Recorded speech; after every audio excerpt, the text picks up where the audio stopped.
ससुर की पैतृक संपत्ति में बहू का होता है इतना हक। कोर्ट ने सुनाया ये फैसला। घर की बेटियों का पिता के घर के अलावा ससुराल में भी हक होता है। इसी तरह से ससुराल की संपत्ति में बहू के हक को लेकर कोर्ट ने फैसला सुनाया है। कोर्ट ने कहा है कि इस स्थिति में बहू अपने ससुराल की संपत्ति में हक प्राप्त करने का अधिकार रखती है। तो चलिए जानते हैं किस स्थिति में और किस तरह से। तो दोस्तों, स्पष्ट नियमों और कानूनों के बावजूद महिलाओं के साथ भेदभाव समाज की कड़वी हकीकत है। इसकी एक बड़ी वजह अधिकारों को लेकर जागरूकता का अभाव है। अगर आप अधिकारों को लेकर सजग और जागरूक हैं तो भेदभाव को खत्म कर सकते हैं। अधिकारों की कड़ी से ये जानते हैं कि एक बहू के ससुराल की संपत्ति में क्या क्या हक हैं। साथ में जानते हैं अदालतों के ऐतिहासिक फैसले जो बहुओं के हक को परिभाषित करने में मील का पत्थर साबित हुए हैं। संपत्ति को लेकर बहू के अधिकार की बात करें तो स्त्री धन, हिंदू लॉ के हिसाब से स्त्री धन पर बहू का स्वामित्व होता है। यहाँ ये जानना जरूरी है कि स्त्री धन के दायरे में क्या क्या आता है। दरअसल विवाह से जुड़े रिवाजों समारोह के दौरान महिलाओं को जो कुछ भी मिलता है, चाहे वो चल संपत्ति हो, अचल संपत्ति हो या फिर कोई गिफ्ट हो, उस पर महिला का ही अधिकार होता है।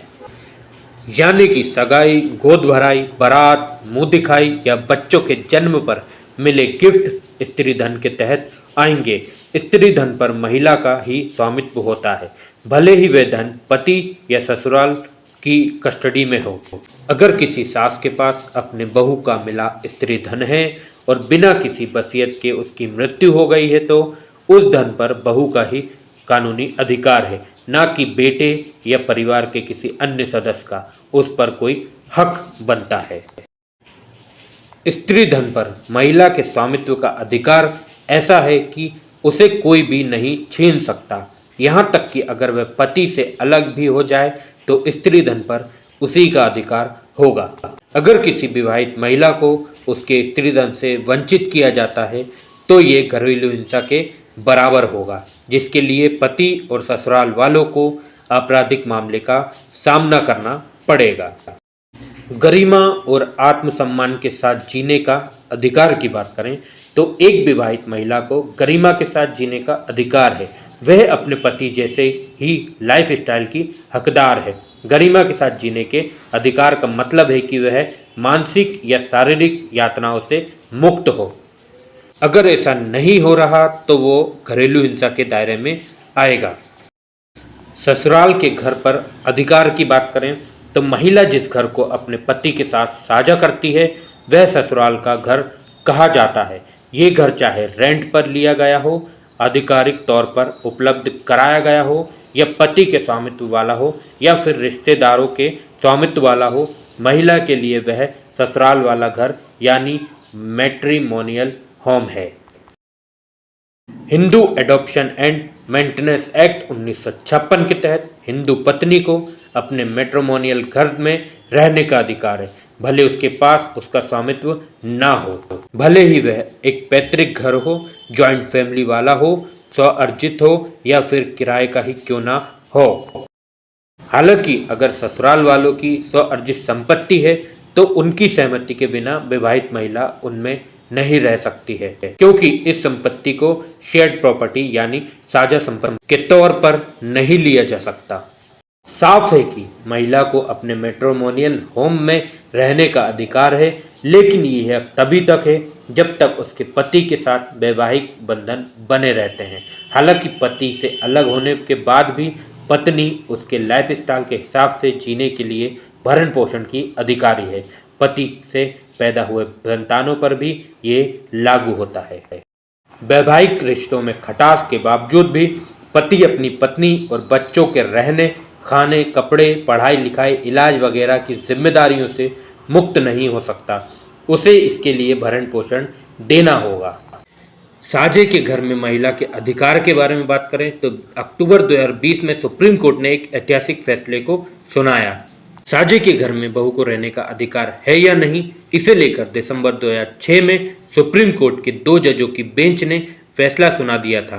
तरुणा बत्रा केस में जस्टिस एस.बी. सिन्हा और मार्कंडेय काटजू की बेंच ने कहा कि एक पत्नी के पास केवल अपने पति की संपत्ति पर ही अधिकार होता है, वह साझे के घर में रहने के अधिकार का दावा नहीं कर सकती है। जिस फैसले के बाद अक्टूबर 2020 में जस्टिस अशोक भूषण की अगुवाई वाली 3 जजों की सुप्रीम कोर्ट की बेंच ने 2006 के फैसले को पलट दिया। कोर्ट ने अपने फैसले में स्पष्ट किया कि घरेलू हिंसा की शिकार महिला को ससुराल के साझे घर में रहने का कानूनी अधिकार है। मई 2022 में भी सुप्रीम कोर्ट ने साझे के घर का दायरा बढ़ाया। फैसले में शीर्ष अदालत ने साझे के घर में रहने के अधिकार की व्यापक व्याख्या की, जो इससे जुड़े मामले में नज़ीर साबित होंगे। सुप्रीम कोर्ट ने अपने इस फैसले में डोमेस्टिक एक्ट के तहत शेयर्ड हाउस होल्ड यानी साझे वाले घर में क्या क्या आएंगे, इसकी व्याख्या की। कोर्ट ने अपने फैसले में कहा कि महिला के पास साझे वाले घर में रहने का अधिकार है। वह महिला चाहे जिस भी धर्म से ताल्लुक़ रखती हो, वे चाहे माँ हो, बेटी हो, बहन हो, पत्नी हो, सास हो, बहू हो या फिर घरेलू रिश्ते के तहत आने वाली किसी भी श्रेणी से ताल्लुक़ रखती हो, उसे साझे वाले घर में रहने का अधिकार है। उसे उस घर से नहीं निकाला जा सकता। Justice M.R. शाह और जस्टिस B.B. नागरत्ना की सुप्रीम कोर्ट की बेंच ने अपने फैसले में स्पष्ट किया कि अगर कोई महिला शादी के बाद पढ़ाई, रोजगार, नौकरी या अन्य किसी वाजिब वजह से पति के साथ किसी दूसरी जगह पर रहने का फैसला करती है, तब भी साझे वाले घर में उसके लिए रहने का अधिकार बना रहेगा। इस तरह अगर महिला अपने पति के साथ किसी दूसरे शहर में रह रही है तो उसे अपने पति के घर में रहने का पूरा अधिकार तो है ही, दूसरे शहर या जगह के साझे वाले घर में भी रहने का अधिकार है। डोमेस्टिक वायलेंस एक्ट का सेक्शन 17(1) उसे ये अधिकार देता है। तो ये था पूरा मामला जिस पर सुप्रीम कोर्ट ने अपना मत दिया। तो मिलते हैं नेक्स्ट वीडियो में किसी नए टॉपिक के साथ। तब तक के लिए जय हिंद, जय भारत।